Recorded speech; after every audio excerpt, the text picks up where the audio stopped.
Podcasts da Rádio Bandeirantes. Brasil com Z. Brasil com Z.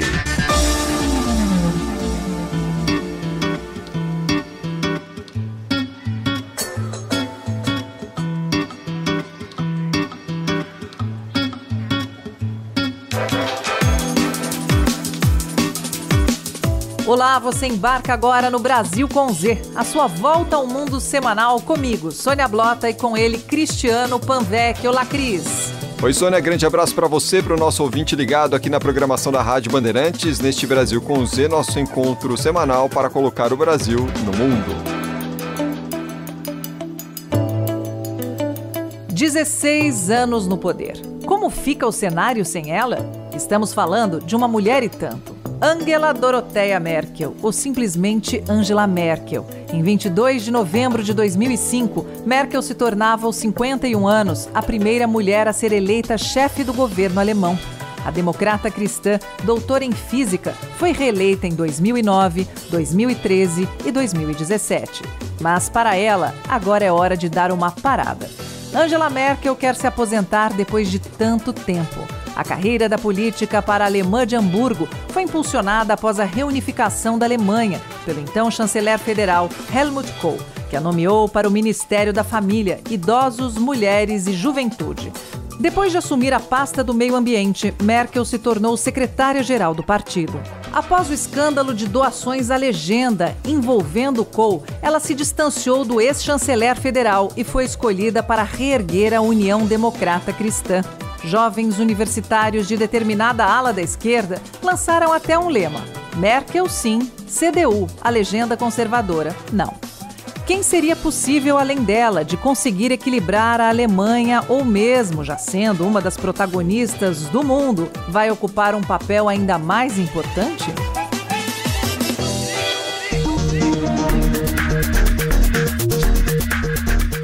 André Basbal, chefe de redação da Band, editor-chefe do Jornal da Band, de volta aqui ao Brasil com Z, quando a gente precisa de algo muito, muito especial. A gente vai lá e fala: Basbal, vem pra cá, tudo bom? Bem, cara, obrigado pelo convite, obrigado, Sônia, obrigado, ouvintes. Obrigada a você por estar aqui sempre no Brasil com Z. Basbal, uma era que tá chegando ao fim, né? Talvez a gente possa definir dessa forma Angela Merkel. E uma era dourada da Alemanha, né? Eu acho que a Alemanha viveu os últimos 30 anos, a Alemanha vive um momento incrível, né? De reposicionamento dentro da Europa e no mundo.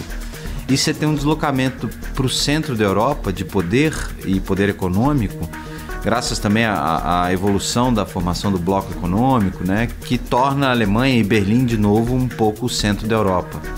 Então nós temos uma Alemanha no início do século XXI, que é uma Alemanha que tem algo novo para apresentar para o mundo, né? Na área de energia, nas mentalidades, na questão da migração, que virou uma crise séria e o governo alemão respondeu com muita humanidade, inclusive, né? Tem um processo de assimilação dos estrangeiros na Alemanha que é completamente diferente de outros países, muito mais bem sucedido, né? A integração das pessoas, talvez a assimilação não seja a palavra certa, mas a integração dos migrantes na Alemanha é uma coisa que é melhor, é mais bem sucedida. E a Merkel é uma liderança incrível, né? Acho que o mundo vai sentir saudade dela. 16 anos, né, André? E ela agora deu uma lacrada final assumindo que é feminista. Eu achei isso muito legal, porque a gente sempre, não sei se por causa da língua também, né? Mas a gente talvez tenha sido injusto com ela ao ver nela uma imagem um pouco masculinizada, né? Que é difícil mesmo, né? Chefe de Estado, chefe de governo, né? No caso dela, no meio sempre de homens, né? É bem legal isso, né?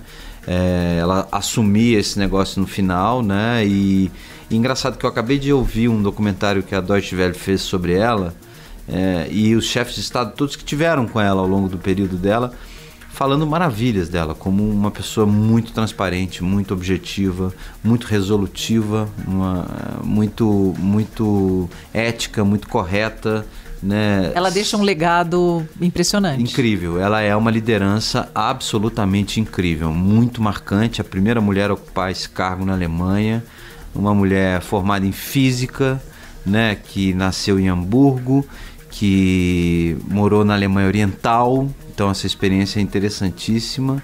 Engraçado, eu tive em 2004, eu passei um período na Alemanha, em Berlim, e fiquei na casa de um casal alemão, né? Era um programa que você visitava as instituições do país, era a Alemanha ali realmente já num passo seguinte da reunificação, né? E se abrindo para o século novo. Só que eu entrei nessa casa, e essa casa ela era uma casa que era dos anos 70. Né? Eram pessoas que não eram as pessoas da nossa cultura um pouco mais consumista, né? Então os móveis eram muito antigos, a televisão era muito antiga, os hábitos, né? Que é a cultura, né? Que é um pouco do legado do que foi a Alemanha Oriental, o regime, né? Das economias planificadas, as economias socialistas, né? Socialistas, vamos dizer assim. E engraçado que o único comentário que ela fez comigo, que eu nunca mais me esqueço, é que a única coisa que ela comprou desde a reabertura, da reunificação, foi uma máquina de lavar prato, porque ela não aguentava mais lavar prato. Então eu achei isso sintetiza bem o que é essa Alemanha que precisou se integrar, né? A Alemanha é quase como se ela tivesse que importar uma região pobre, muito pobre, para dentro de um país rico, e isso demanda muita experiência, esforço político, econômico, e isso preparou a Alemanha para esse papel de liderança na Europa. Você bem citou esse seu exemplo de reunificação, e a Merkel, a partir do momento da queda do muro, até hoje ela participa de grande parte desse processo, né, Basbal, nessa liderança. Ela deixando o governo neste momento, certamente ela deixa alguns desafios para o seu sucessor, né? Principalmente um recrudescimento ali da direita alemã, que a gente vem observando aí um aumento de apoio a esses pensamentos. Temo muito essa direita alemã. Sabemos quem é, né? Como é que se desenha essa Alemanha do futuro, hein? Olha, tudo indicava que os verdes poderiam ocupar esse espaço, né? Com essa agenda verde que tem a Europa agora para as próximas décadas, e os Estados Unidos agora com o Biden também, né? Nessa direção. Mas parece que não está muito funcionando. Então tudo indica que o SPD, que é um partido de origem mais centro-esquerda ou esquerda, vai talvez liderar essa coalizão, que era o partido do Schröder, né, o antecessor da Angela Merkel. Então eu acredito que pode ser que caminhe nessa direção aí, inclusive com o próprio apoio do partido dela, que governou, né, o país por tanto tempo e de maneira bem sucedida, né, conseguindo enfrentar a crise fiscal dos anos 12 e 13, né, sem deixar a peteca cair, quando os alemães médios diziam: por que eu aqui em Berlim preciso pagar a aposentadoria dos gregos que quebraram? Né? E ela segurou a onda com pulso, com firmeza, né? Imagina você ter uma moeda, uma política monetária, mas com não sei quantas políticas fiscais, porque cada país tem uma política fiscal, não é uma engenharia fácil. Agora, ao mesmo tempo, a Europa vive um desafio que é decisivo na vida dela, a União Europeia, porque com a saída da Inglaterra, com o Brexit, né, a gente tem a Europa hoje como um bloco que ela precisa deixar para o mundo o recado do legado que ela é do pós-guerra. É uma engenharia política genial, né? Você quebrar fronteiras, você integrar as pessoas, integrar os países, né? Integrar a economia, fazer uma moeda só. E agora você tem a China vindo de um lado, a Rússia sempre forte lá no leste europeu, com energia, que a Europa depende deles, os Estados Unidos, né? Então a União Europeia precisa se enxergar aí também como um jogador importante na geopolítica mundial multipolar, né? Então a gente pode dizer que a Alemanha toma a liderança da União Europeia, principalmente quanto ao acordo do Mercosul, que é tão esperado. Acho que sim, Sônia. Acho que a Alemanha, a Angela Merkel faz esse papel preponderante. Eu me lembro de uma outra coisa que eu acho que é importante dizer, logo que assume ela, tem a Copa do Mundo de 2006. Não sei se vocês se lembram. Eu cobri. Mas ali você cobriu. Mas ali tem uma coisa que é muito bonita na história do país, que é uma reapropriação dos símbolos nacionais. Os alemães tinham vergonha da bandeira alemã, tinham vergonha do hino alemão. Por quê? Porque o pai daquela gente, o avô daquela gente, tinha sido do regime nacional-socialista, carregava a pecha de ter sido o grande câncer do século XX, né?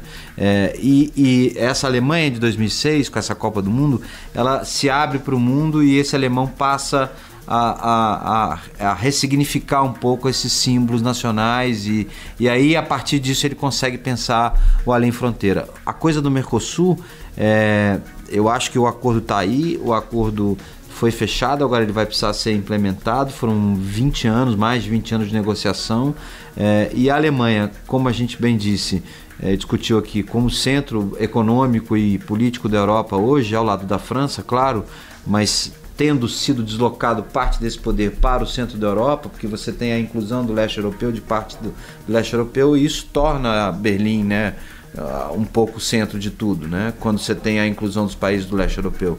Então, o próximo desafio da União Europeia é esse. Acho que para o Brasil tem muito a ver. Nós vamos precisar discutir com esses caras subsídio agrícola. Opa. Nós vamos precisar discutir com esses caras transferência tecnológica. Tá bom, você vai me mandar tecnologia, mas eu preciso vender meu alimento aí e você vai precisar dar um jeito nesse subsídio aí que protege o seu pequeno produtor. Você vai precisar manter, comida é estratégico, mas não pode ser desse jeito. Vamos renegociar esses termos, né? Os termos de troca. E isso vai precisar estar na mesa aí nos próximos anos, né? Agora, a Alemanha, através... Falei demais, Cris. Não. Nada, isso aqui tem um cronômetro. Dentro dessa representação que a Alemanha tem dentro da União Europeia, a liderança que ela exerce mundial, a Merkel tem um papel fundamental. Até que ponto a Alemanha vai continuar influenciando dessa forma, hein, Basbal? Ah, cara, eu acho que a Alemanha ela veio para ficar nesse ponto. Ela veio para ficar mesmo. E por isso que a sua preocupação aí com essa extrema-direita por exemplo, a preocupação hoje que a França tem com a extrema-direita, eu acho que é muito maior. Eu outro dia li uma notícia aí de que tem um canal de televisão lá, o cabo, sei lá, na internet, que fica lá vomitando as coisas da família Le Pen, que faz um sucesso danado. Isso me arrepia até a espinha, porque a história recente é sempre quando foi essa extrema-direita para o segundo turno, o país se uniu e derrotou ela, né?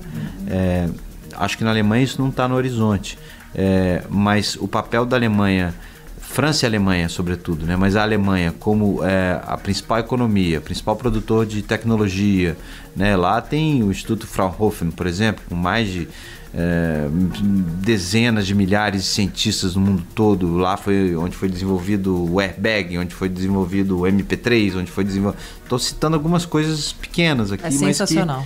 mas que hoje estão na vida da gente, né? Então, assim, é uma espécie de um Vale do Silício, né? A Alemanha ali tem esse centro de excelência de pesquisa, universidades muito antigas, né? Uma cultura muito tradicional, muito antiga, tradicional no sentido do iluminismo e da cultura do conhecimento formal europeu, né? Grandes escritores românticos, grandes músicos, né? Então é uma cultura incrível que tem muito para contribuir com o mundo. E acho que a coisa econômica e política veio para ficar como uma espécie de centro da Europa. Eu não tenho muita dúvida disso, não. E como você bem disse, o que difere França e Alemanha no sentido da imigração é que a Alemanha absorveu muito melhor. Muito melhor. Muito melhor. A França foi um desastre. Em 2015, com a crise dos sírios, foi uma coisa horrorosa, Cris.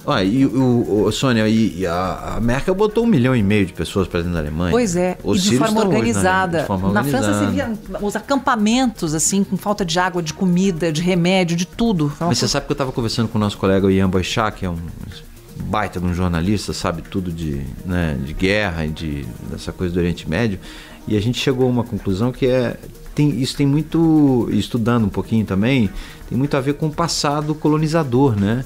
A França tem ali o Mali, a Argélia, Tunísia, né?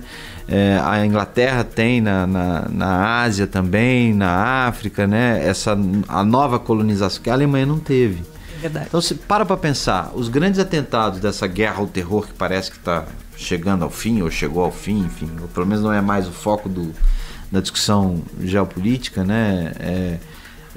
A Espanha teve o atentado de Madrid, de 2004, se eu não me engano. A Inglaterra... 11 de março. 11 de março. A Inglaterra teve também mais de uma vez, mas teve metrô, teve 2006, se eu não me engano, né? Um grande em Londres. A França, 2015. A Alemanha não teve nenhum grande. Teve aquele em 2016 da Feira de Natal, do caminhão. Mas foram 12 mortos aquela igreja que tem a cúpula destruída em Berlim, né, para lembrar a Segunda Guerra. Eu esqueci o nome dela agora, mas foi ali o atentado. Mas assim, Tem uma questão de segurança nacional aí, certamente. Tem uma questão de inteligência aí, certamente. A Alemanha hoje é muito maior dentro da OTAN do que era há pouco tempo, até porque tinha-se o medo da Alemanha se armar de novo, né? Essas coisas todas, né? Então eu acho que o papel da Alemanha tende a ser cada vez mais importante na União Europeia, dentro da Europa e para o resto do mundo, né? E claro, para a gente aqui, trazendo para o nosso quintal, a Alemanha ela tem uma penetração muito maior dentro da nossa cultura brasileira do que as pessoas possam imaginar, né? Com investimentos, enfim. Meu sobrenome é Basbaum. Começa por aí. A gente tem o típico exemplo da Alemanha conosco aqui no Brasil com Z. E a tendência é se manter, né, Basbaum? Independentemente do governo ali, pra gente não muda muita coisa. Acho que sim, acho que a relação entre os dois países é maravilhosa e tem que ser melhor ainda, tem que continuar melhorando. No sul do Brasil a gente tem uma influência muito forte da migração europeia, da migração alemã, né? São traços importantes, nós temos orgulho disso, né? Nós brasileiros desse pedaço do Brasil temos orgulho dessa influência e eu acho que a Alemanha é um grande parceiro do Brasil e tende a ser um grande parceiro do Brasil.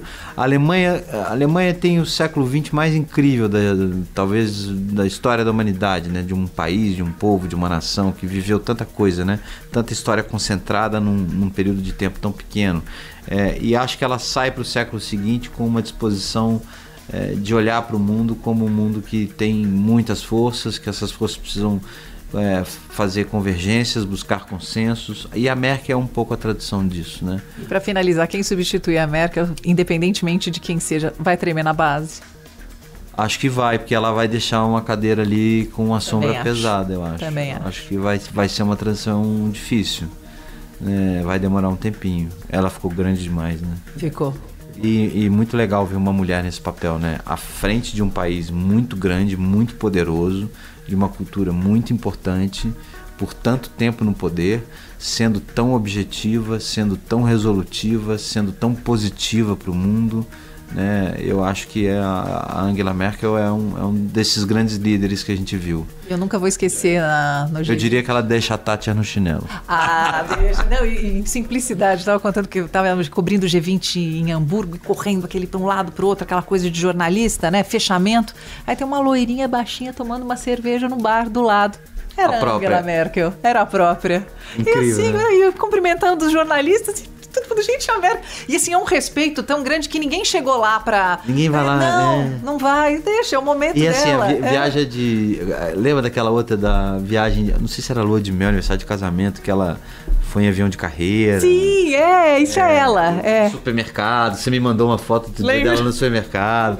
É isso, cara, é um povo assim. Uma das vindas dela pro Brasil, se não me engano, na Copa do Mundo aqui em 2014, que também deu um problema ali no avião presidencial, pegou o primeiro voo da Lufthansa e veio em voo comercial pro Brasil. É verdade. E aquela selfie com a seleção alemã, que infelizmente pra gente é uma tragédia, o 7-1, mas aquela selfie com todo mundo, com todos os jogadores. Ela gosta de futebol, ela vibra muito com futebol, Aliás, aquela cena no Maracanã é incrível, né? Porque nós temos a Cristina Kirchner, a Dilma Rousseff e a Angela Merkel, 3 mulheres, né? E ela saiu vitoriosa do dia, né? É uma figura. E o que é mais interessante, que talvez valorize ainda mais ela, porque ela tá sabendo a hora de parar, né? Parabéns. Está saindo na hora certa. Dos desgastes naturais do período. Mas sai em alta. Período longo, mas ela sai bem, né, Bosman? Acho que sim, cara. Acho que sim. Parabéns pela escolha do tema e pelo programa. E obrigada pela sua merece. participação. Por nada. Você sabe que você volta, né? Você é sócio nosso. Sempre é isso. Sempre que vocês chamarem, por favor. André Basbaum, chefe de redação, editor-chefe do Jornal da Band, sempre conosco aqui no Brasil com Z. Basbaum, obrigado mais uma vez pela participação aqui no Brasil com Z. Até a próxima. Obrigado, Cris. Obrigado, Sônia. Obrigada, André. Volte sempre. Beijo, até a próxima. Outro. Brasil com Z faz uma rápida pausa, nós voltaremos em instantes.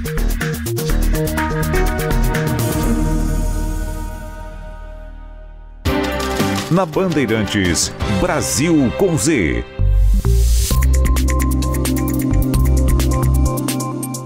E nós falávamos no bloco anterior aqui no Brasil com Z sobre o processo de transição que está ocorrendo na Alemanha com a saída de Angela Merkel do comando do país, e nos últimos dias nós temos observado mais ali um turbilhão na já turbulenta história política recente do nosso vizinho mais próximo aqui, a Argentina, com as prévias realizadas na última semana no país. Justamente para a gente discutir o momento atual do nosso vizinho, nós convidamos para o Brasil com Z de hoje o coordenador do programa de pós-graduação em História da Universidade Federal de Pelotas, professor Charles Penaforte. Professor, como vai? Tudo bem? Tudo bem. Professor, é mais um tango argentino, um país tão querido por nós brasileiros, eleição pós-eleição, não consegue ali achar um caminho sólido político, é sempre um turbilhão a cada momento que a população precisa ir às urnas por lá? É verdade. A Argentina é um problema que nós podemos dizer crônico, né? É uma situação bem sui generis, o caso argentino, né? A Argentina ela se mantém presa ainda a um cenário político derivado aí da segunda metade do século XX, né? Os novos atores não conseguiram, políticos, sair desse cenário, né, que é o cenário do peronismo. Nesse meio tempo nós tivemos nos anos 90 aí um peronismo neoliberal, pode-se dizer assim, né, com Menem, e o que foi feito durante os anos 90, infelizmente, é o preço que a Argentina paga, né? Um processo muito acentuado de desindustrialização, uma preocupação, uma economia muito ainda primária, né, presa aos produtos primários, né, agora principalmente a questão da soja, a venda do patrimônio público, né, isso não se trata nem de uma discussão de caráter ideológico, mas sim de um caráter lógico e prático, né, já que, por exemplo, estatais elas geram recursos para o Estado, né, o lucro fica para o Estado. A Argentina se desfez desses ativos e não tem como criar dinheiro, né? A não ser emitindo moeda. Então, e dentro desse cenário, a população querendo um nível de vida melhor, questões sociais prementes, e é um grande paradoxo realmente a Argentina, né? Inclusive, revendo até uma discussão sobre a Argentina, ela é o único país, um dos poucos países no mundo que está mais pobre do que há 100 anos atrás, né? Então é um cenário complicado, não diria tão parecido com o Brasil, mas é muito complicado para você entender, se não levar em consideração a questão histórica, antropológica, sociológica e também, logicamente, a questão econômica, né? Só para o nosso ouvinte se situar, né? Na última semana nós tivemos a realização das primárias argentinas, é uma primária ali, uma votação de meio de mandato. Os candidatos da Frente de Todos perderam 18 dos 24 distritos do país. Essa frente é a que rege ali o governo de Alberto Fernandes, impondo ali uma derrota pesada para o governo da Argentina. Não é uma votação definitiva, né? Na Argentina essas primárias são obrigatórias, né, professor? A Argentina tem esse hábito, né, de realizar essas primárias para a eleição 2 meses depois, né? Haverá tempo para o governo de Alberto Fernandes tentar alguma coisa nesse curto período? Porque na última eleição, quando ele foi eleito, não sobrou nada ali pro Maurício Macri, né? É verdade, Não, o pessoal chama de um calibre, né, para realmente fazer um plebiscito, né, entre aspas, né, do governo. A questão uma questão que deve ser levada em consideração no geral, para todos os governos hoje que estão passando por esse processo, é a questão da pandemia, né? Mas a gente também tem que levar em consideração que o Alberto Fernandes, ele também tem como vice-presidente a Cristina, né? Kirchner. Então ela também é um peso político dentro da Argentina, né? Ela representa o kirchnerismo, né? Então parece que há uma movimentação do grupo da Cristina no sentido de que essa derrota nessas primárias aí, né, que fatalmente apontam para um problema para o final do ano, ela representaria já uma necessidade de mudança de rumo dentro da Argentina, né? E o pessoal da Cristina Kirchner coloca muito isso na conta do ministro da Economia, né, do Martim Guzmán. que não procurou, de certo modo, segurar os gastos, né, em função da falta de acesso, né, da Argentina aos capitais internacionais, né? A Argentina, desde o default de 2001, ela não tem um acesso muito grande, né, em função da dívida, etc. E aí a movimentação é justamente essa. É necessário que o Roberto Fernandes tente fazer uma mudança de rumo, né? Mas, como você colocou, é muito em cima. E mudança de rumo na Argentina é abrir a torneira, né? É investimento social. Uma inflação aí ao redor de 50%. É um cenário permanente, né? Sempre sempre acima de 2 dígitos. Isso dificulta qualquer governo. Então, a prática realmente é uma emissão de moeda muito acentuada, né? E, paralelo a isso, o grupo da Cristina, né, que faz parte dessa coalizão, né, de frente para todos, muitos pediram demissão, né? Ministro do Interior, da Justiça, Desenvolvimento Regional, Ciência, Meio Ambiente e Cultura. Então, isso praticamente isolou o Roberto e dentro desse cenário pós-derrota, né? Pós-derrota e pré-derrota, né? Porque é uma derrota numas primárias, mas sinaliza no futuro também, né? Então é realmente complicado para ele nesse momento. O professor, a se confirmar, o governo de Alberto Fernandes perde, né, a maioria que tem no Congresso argentino. Como que fica um governo, né, num país tão agitado como a Argentina, uma situação como essa, para essa segunda metade da gestão dele? Uma pressão, a tentativa aí de negociação passa a ser uma questão premente, né, para ele. Agora tem que ver, porque na realidade, pelo menos na minha concepção, né, é o seguinte: ele não está enfrentando mais, por exemplo, os votos que foram, parece que os votos migraram, né, juntos pela mudança, né, que é o do Macri, né, teria aí um aumento aí de força também, mas ele não está só contra, por exemplo, se fosse o caso do só macrismo ou algo parecido, ele também enfrenta dentro do próprio governo isso, a questão do kirchnerismo, que vai exigir. Então, se realmente se ele não conseguir ficar com uma postura, se ele não conseguir governar, fatalmente ele chega ao final do mandato com a outra oposição também, né? Uma oposição kirchnerista dentro do próprio peronismo.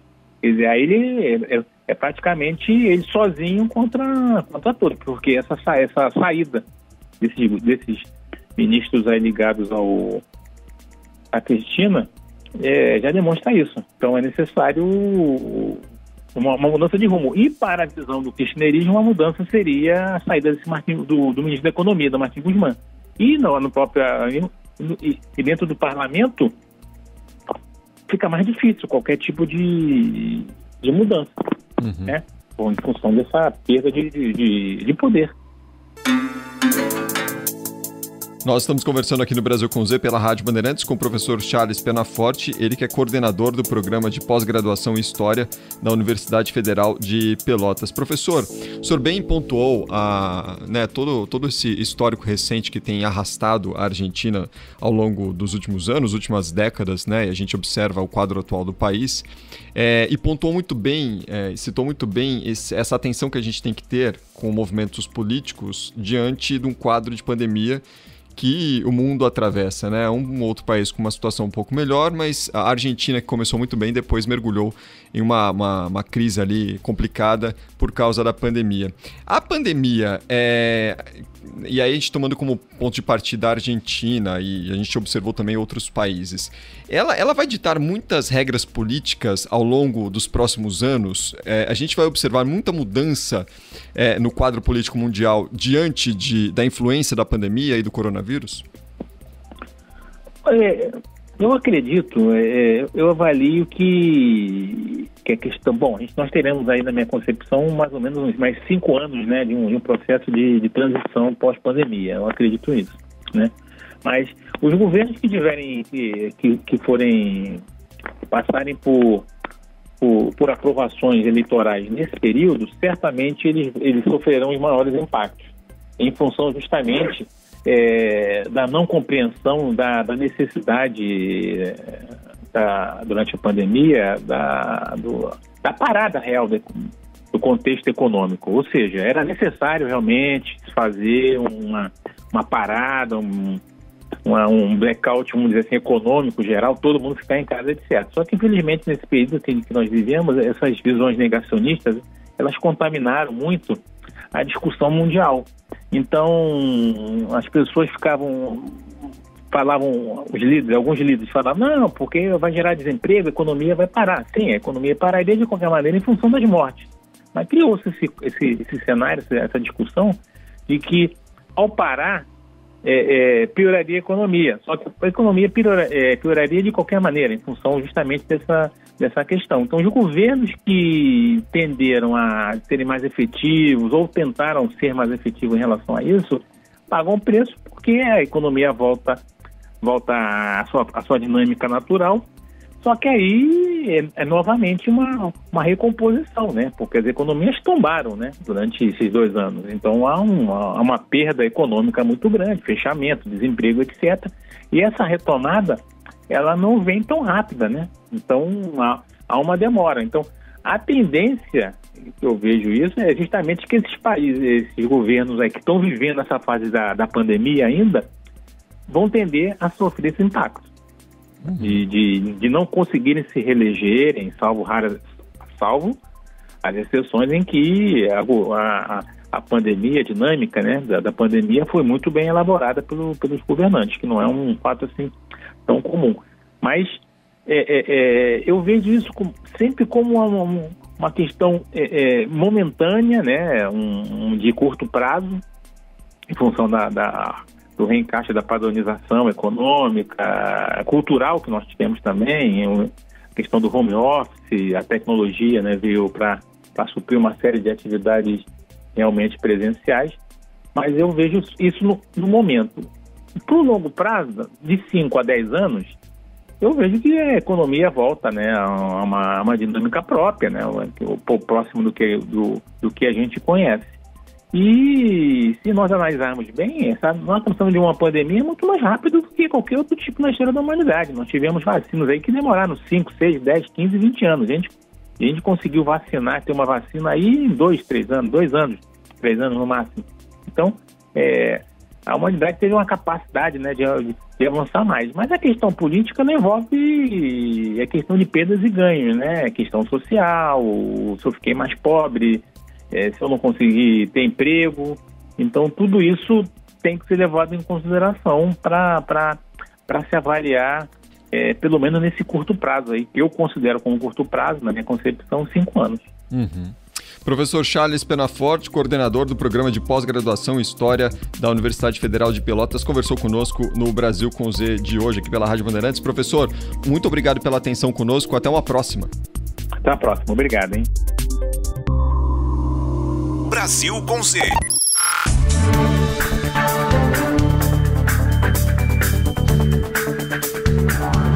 E ainda sobre a questão argentina, nesta semana, a vice-presidente argentina Cristina Kirchner quebrou o silêncio após alguns dias da derrota, né, do governo nas primárias, e em uma carta publicada nas redes sociais, ela afirmou que entende como necessárias trocas ministeriais depois da questão eleitoral e lembrou ao presidente Alberto Fernandes que foi ela quem propôs a candidatura dele à presidência nas eleições de 2019, com ela como vice, e pediu para que o presidente argentino honre aquela decisão, honre a vontade do povo e promova mudanças no governo do país.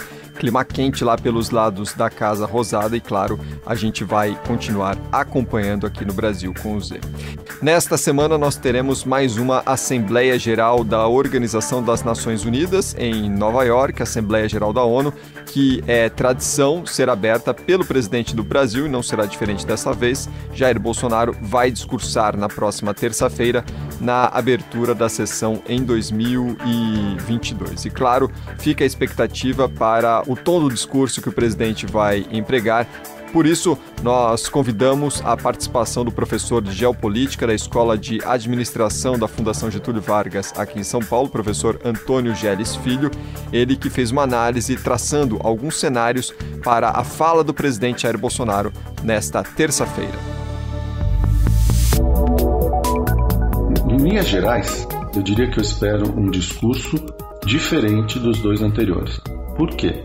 A elaboração de um discurso desse tipo, em geral, conta com a colaboração intensa do Ministério de Relações Exteriores.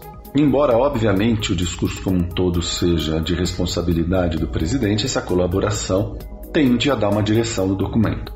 E a postura do atual ministro das Relações Exteriores, Carlos Alberto França, é bastante distinta da postura do ministro anterior, Ernesto Araújo. Por conta disso, eu esperaria, em geral, um discurso mais próximo do usual da prática internacional nesse tipo de reunião. Alguns temas e algumas palavras, alguns posicionamentos que estiveram presentes nos discursos anteriores devem desaparecer. Essa parte eu chamaria da parte mais previsível. Deve comentar a situação da pandemia, deve comentar a situação, a crise de refugiados que nós temos agudizada por conta do final dramático da guerra no Afeganistão, deve contemplar questões econômicas globais e deve contemplar também a questão ambiental. E aqui eu acho que mesmo essa parte que eu estou esperando que seja mais usual da diplomacia, ela deve ser um pouco mais incisiva em relação à Amazônia. Nós sabemos que houve muitos problemas em relação à Amazônia nos últimos tempos, queimadas, problemas com populações diversas, e isso tem gerado uma série de comentários de líderes internacionais, alguns, por sua vez, também talvez um pouquinho mais incisivos do que usual. O presidente da França, Emmanuel Macron, fez algumas observações um pouco mais marcadas, e talvez um pouco incômodas para qualquer governo. Então eu espero um posicionamento um pouquinho mais forte do governo nesse ponto específico, mas ainda assim talvez mais na direção dos posicionamentos que a gente tem visto do vice-presidente Hamilton Mourão, especialista em Amazônia. Não estou querendo sugerir aqui que ele que vai estabelecer essa parte, mas essa direção mais usual de reação dentro do habitual da prática diplomática. Isso é o que eu espero para essa porção. Mas tem um componente do discurso que é muito menos previsível. Ora, se por um lado eu estou sugerindo a vocês que nós teremos um discurso mais usual, é difícil prever quanto do discurso total atenderá a esse padrão, a esse comportamento mais esperado por conta da postura do ministro Carlos Alberto França. Porque há um componente do discurso, obviamente, que retrata o pensamento do presidente. E qualquer chefe de Estado que fala no espaço internacional está falando em parte para o mundo e está falando em parte para o seu público interno. Isso é um fenômeno da política internacional. E o presidente Bolsonaro, nas 2 vezes anteriores, falou muito para o seu público interno. Ele tocou muito nos temas do bolsonarismo, alguns dos quais são bastante peculiares. Uma grande fonte de imprevisibilidade nesse discurso é o quanto que esse discurso retratará essa postura.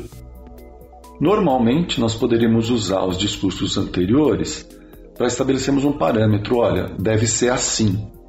Acontece que recentemente nós testemunhamos o que alguns comentaristas têm visto como uma guinada na postura do presidente ao aceitar a intermediação do ex-presidente Temer no conflito que havia entre ele e o ministro Alexandre de Moraes, especialmente do STF. E algumas pessoas, como eu estou dizendo, veem isso como um ponto de virada. Ainda mais que no mesmo dia, o presidente Bolsonaro fez talvez o que talvez tenha sido o primeiro comentário gentil em direção à China. Então é interessante notar que haverá esse componente de imprevisibilidade. Quão bolsonarista ainda é o governo Bolsonaro no sentido de trazer certos temas que são caros ao movimento bolsonarista para o Fórum das Nações Unidas. Eu acho que tem um ponto que apareceu nos outros discursos e que servirá de termômetro. É o quanto que o presidente tocará no tópico Venezuela. Talvez o tópico da pauta internacional mais presente na agenda de temas usuais do bolsonarismo. É perfeitamente possível que o presidente cite a Venezuela no contexto da crise de refugiados que existe hoje em Roraima. Um assunto que deve aparecer de qualquer forma, eu comentei para vocês, temos uma crise de refugiados no planeta, deve se acirrar com o fim da guerra no Afeganistão, o Brasil receberá refugiados, então isso pode aparecer, pode ser um caminho natural para o presidente comentar, atender a sua base, sem precisar sair muito do que eu espero, seja um discurso mais usual. Porém, existe um grande espaço para surpresa. Eu acho que esse termômetro da Venezuela, como eu estou colocando, será uma boa maneira da gente enxergar se as recentes modificações de postura do presidente se refletirão também na esfera internacional e também para percebermos quão sólidas elas são. De qualquer maneira, creio que será um discurso diferente dos dois discursos anteriores. Aguardemos. Professor Antônio Geles Filho, professor de Geopolítica da Escola de Administração da Fundação Getúlio Vargas de São Paulo, participando conosco do Brasil com Z desta semana. Presidente Jair Bolsonaro, que nos últimos dias deu alguma sinalização sobre alguns dos temas que ele deverá abordar nesta abertura da Assembleia Geral da ONU. E o marco temporal de terras indígenas do Brasil, que tem sido discutido pelo Supremo Tribunal Federal. O julgamento está suspenso por pedido de vista do ministro Alexandre de Moraes. O presidente falou que este tema vai ser um dos principais abordados por ele na Assembleia Geral da ONU. A questão do novo marco temporal. O Supremo começou a reavaliar essa questão, que lá atrás já foi definida que o marco temporal levava-se em conta a data da promulgação da Constituição, então as terras que os índios ocupavam até aquela data eram deles.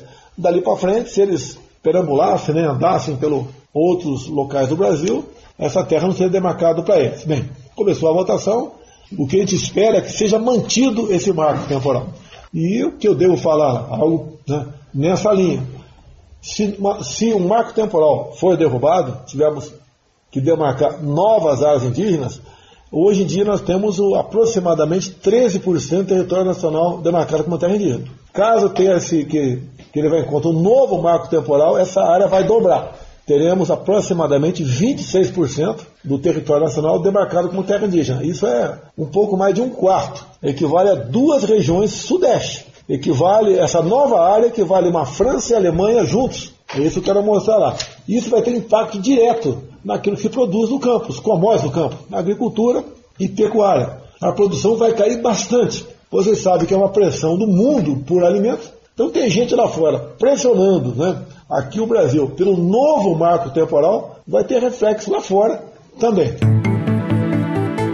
Presidente Jair Bolsonaro, que vai participar da Assembleia Geral da ONU. Aliás, a ONU afirmou que presidentes, primeiros ministros e diplomatas que participarem do encontro em Nova York nesta semana não serão obrigados a apresentar certificados de vacinação, o que vai facilitar justamente a participação do presidente brasileiro. Ele garante que não foi vacinado até o momento contra a Covid-19. Havia essa expectativa em relação a essa discussão, muita apreensão se haveria alguma facilitação para a participação desses líderes, então definido aqui pela Organização das Nações Unidas. Aliás, por falar em entradas de brasileiros, circulação de brasileiros pelo mundo, nós tivemos nos últimos dias a liberação por mais alguns países países para o Brasil. Quem tem um balanço pra gente é a Ana Luísa Bessa, conosco aqui no Brasil com Z. Ana, tudo bem? Seja bem-vinda. Oi, Cris, tudo bem? Com o avanço da vacinação contra a Covid-19 e a melhora dos índices de infecção, a lista de países que abriram as portas para o Brasil aumentou. A maioria ainda exige o teste PCR, com resultado negativo feito em até 48 horas ou 72 horas. Brasileiros com vacinação completa contra a Covid-19 há pelo menos 14 dias, com os imunizantes da Pfizer, Moderna, AstraZeneca e Janssen, já podem viajar a turismo para a Alemanha sem restrições de entrada. E a partir do dia 19 de setembro, turistas brasileiros não vacinados ou imunizados com a Coronavac também poderão ingressar ao país. Na Holanda, também não haverá mais a quarentena obrigatória ao chegar ao local a partir do dia 22 de setembro. O Ministério da Saúde do Chile também anunciou que voltará a permitir a entrada de brasileiros e outros estrangeiros no país a partir do dia 1 de setembro. Isso para aqueles que estiverem com a imunização completa há mais de 14 dias. E depois de 18 meses de restrição, Portugal volta a reabrir as portas para o Brasil e exige a vacinação completa. A Croácia também abriu a fronteira, mas a quarentena continua necessária. República Tcheca, Canadá, Romênia e Panamá permitem a entrada para brasileiros, mas com as 2 doses do imunizante contra o coronavírus. E o governo peruano anunciou a reabertura do turismo para brasileiros a partir do dia 6 de setembro, para aqueles vacinados e não vacinados. Valeu, Ana Luísa Bessa. Brasil com Z faz uma rápida pausa, nós voltaremos em instantes. Brasil com Z. Na Rádio Bandeirantes. Paralelo 49. A linha imaginária do mapa mundi que passa por Paris, centro da Europa, conectada direto com o Brasil. Com Z.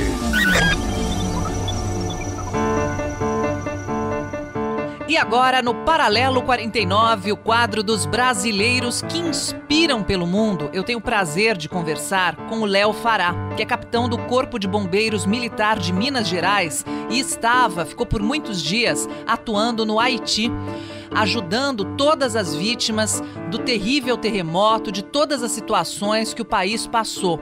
Léo, seja muito bem-vindo ao nosso Paralelo 49, aqui dentro do nosso Brasil com Z, e eu gostaria que você contasse como foi esse trabalho.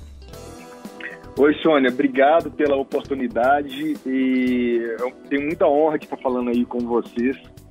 E, bom, esse trabalho foi um trabalho bem complexo, diferente das outras missões que eu participei. Principalmente pelo fato da gente fazer uma missão agora voluntária, não uma missão ligada ao Estado, né?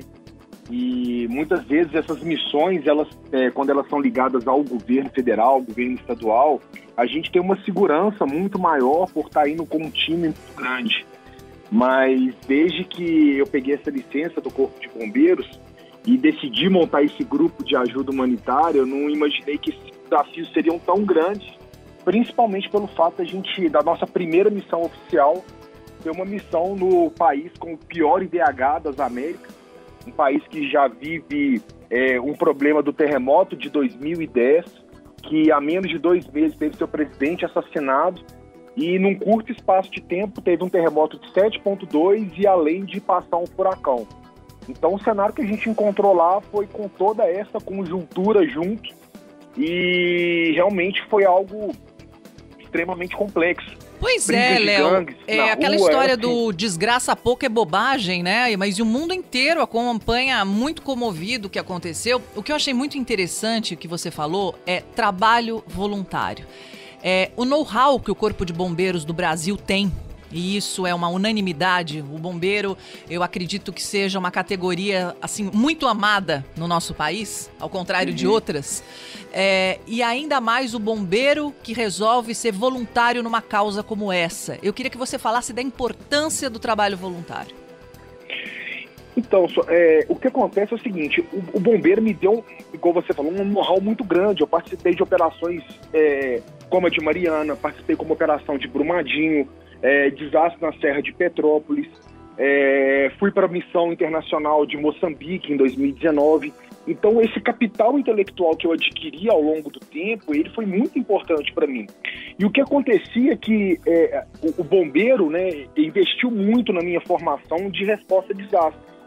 Só que o que a gente vê é que muitas vezes, né, por questões políticas, as equipes elas não são mandadas para esses locais, onde tem terremoto, onde tem tsunami. E eu realmente ficava muito incomodado de ver isso acontecendo e eu, com conhecimento, com técnica, com equipamento, não poder ajudar. E a solução que eu enxerguei em relação a isso foi me voluntariar. Porque muitas vezes ligado às questões de governo, de Estado, a gente não consegue realmente mandar uma equipe. E aí o trabalho voluntariado, ele te dá essa autonomia para que você faça aquilo que você acha certo. Então, fora do voluntariado, existem questões, principalmente políticas e até mesmo econômicas, que elas te inviabilizam. Então, se o país passa por uma crise, como é que você vai mandar uma tropa gigantesca gastando dinheiro público para isso? Então, o voluntariado ele te permite isso, porque as pessoas que acreditam na sua causa, elas estão doando, elas estão te apoiando para aquela causa.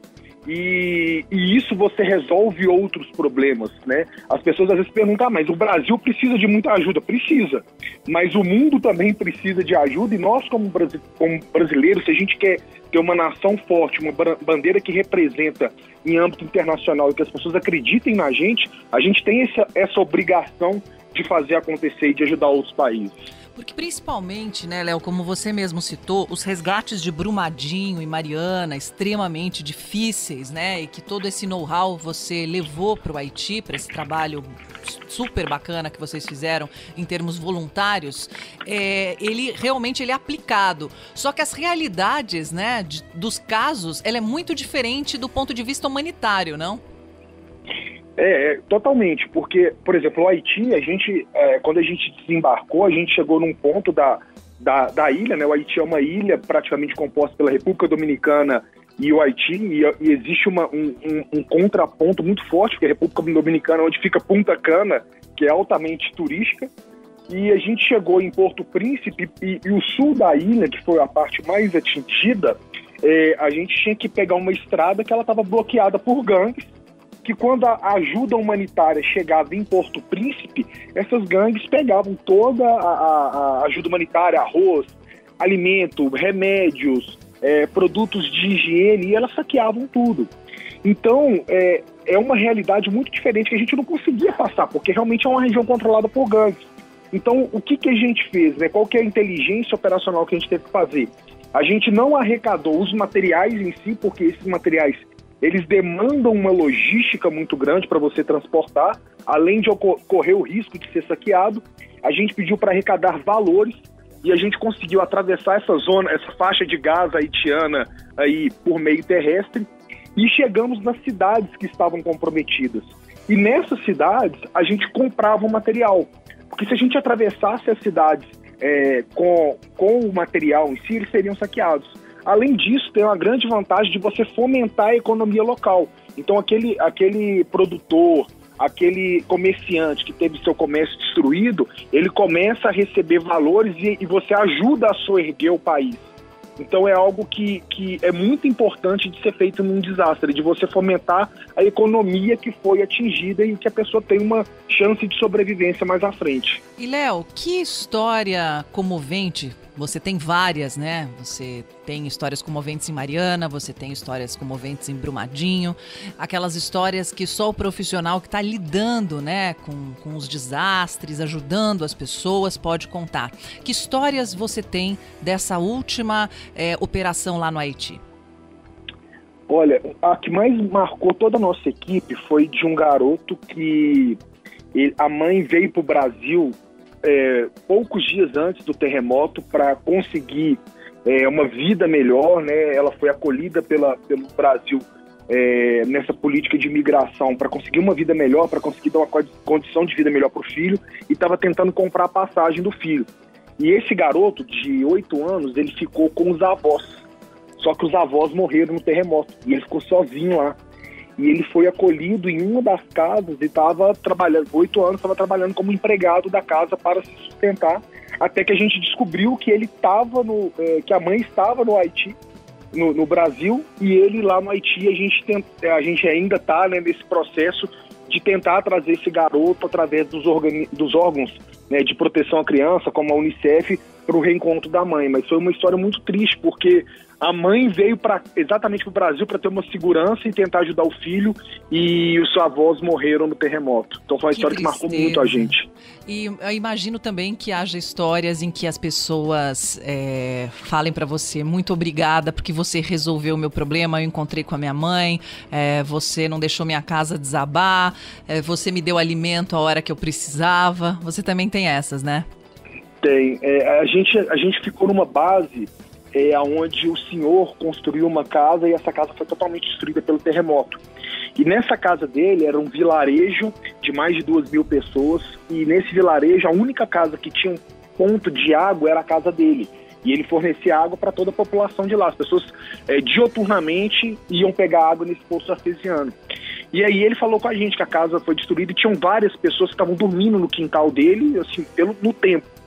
E aí a gente viu o local onde a casa foi destruída e é por falta de conhecimento mesmo, sabe? A casa não tinha uma ferragem, ela construída com tijolo, barro e sem ter um ponto de ligação.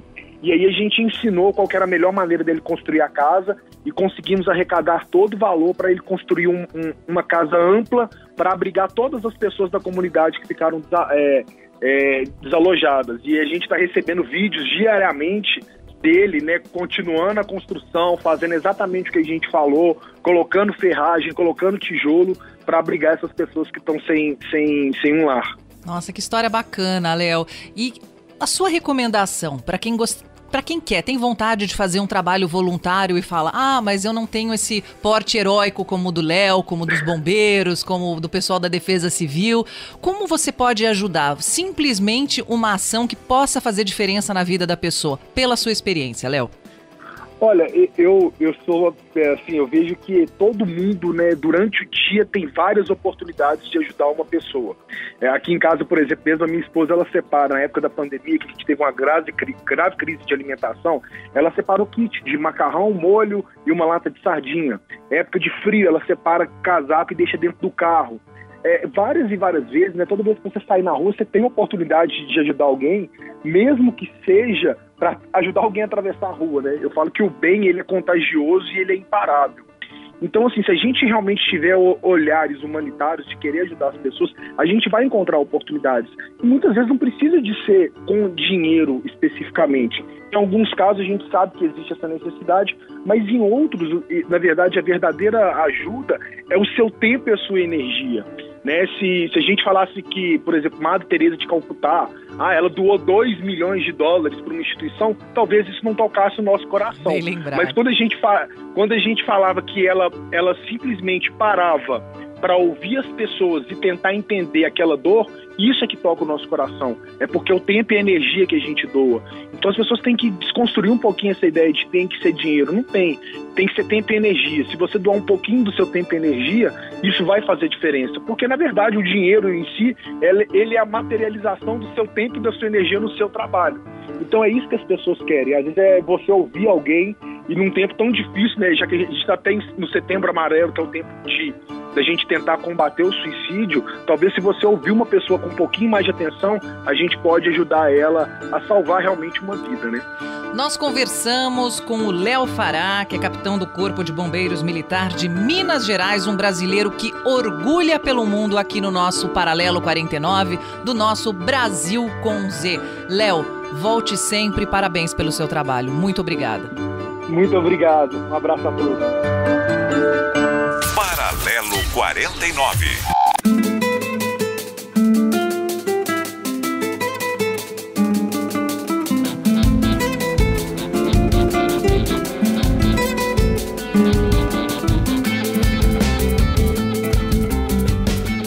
Ponto final nesta edição do Brasil com Z, que teve, como sempre, trabalhos muito competentes da Giovana Guedes, também da Ana Luísa Bessa na produção, os trabalhos técnicos do Roberto Dias, do Roberto Rebeck, do Eric Narciso Vernizzi, também do Rafael Palmeira, a sonorização semanal do KM Martins.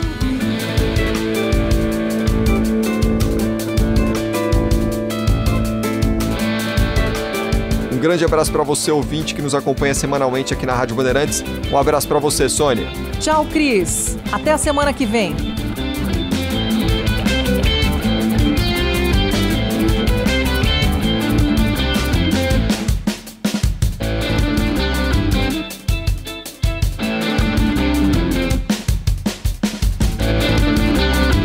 Termina aqui.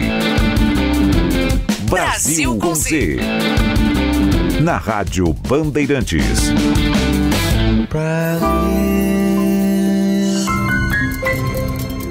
Podcasts da Rádio Bandeirantes.